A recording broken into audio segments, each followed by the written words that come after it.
नमस्कार, मी रियाज मुजावर, महाराष्ट्र क्राईम आपल्या बातमीमध्ये आपल्या सर्वांचं स्वागत आहे.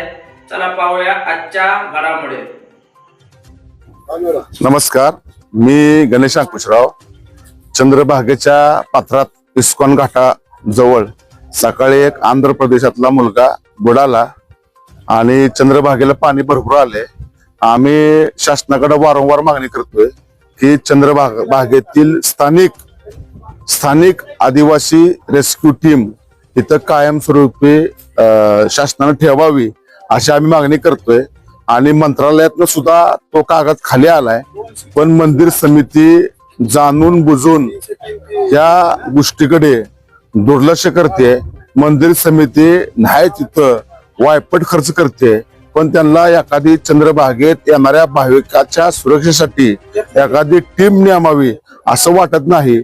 आणि ह्या टीम नेमली असती तर सकाळची घटना घडली नसती. त्यामुळे ह्याला सगळ्यात जबाबदार ही मंदिर समिती आहे. मंदिर समितीनं भाविकाची काळजी असेल, नागरिकांची काळजी असेल. चंद्रभागेचं पात्र मोठं आहे, चंद्रभागेत पाणी भरपूर आलेलं आहे, पण टीम न नेमल्यामुळं आज सकाळी बुडून मुलगा आंध्र प्रदेशचा वारलेला आहे. मी मंदिर समिती निषेध करतो आणि शासनाला खरंच भाविकाची काळजी असेल तर लवकरात लवकर आदिवासी रेस्क्यू टीम तयार करावी. आम्ही यादी दिली आहे, सगळं मंजूर आहे, पण अद्यापपर्यंत का होत नाही? मंदिर समिती किती भाविक बुडून जाण्याची वाट बघणार आहे, किती भाविक मरायची वाट बघणार आहे? तर माझा सवाल आहे, लवकरात लवकर करा, अन्यथा आम्हाला लोकशाही मार्गानं तीव्र आंदोलन करावं लागेल. जय हिंद, जय वाल्मिकी, जय राघोजी, जय आदिवासी, जय भीम. गणेश आमंगराव माझं नाव.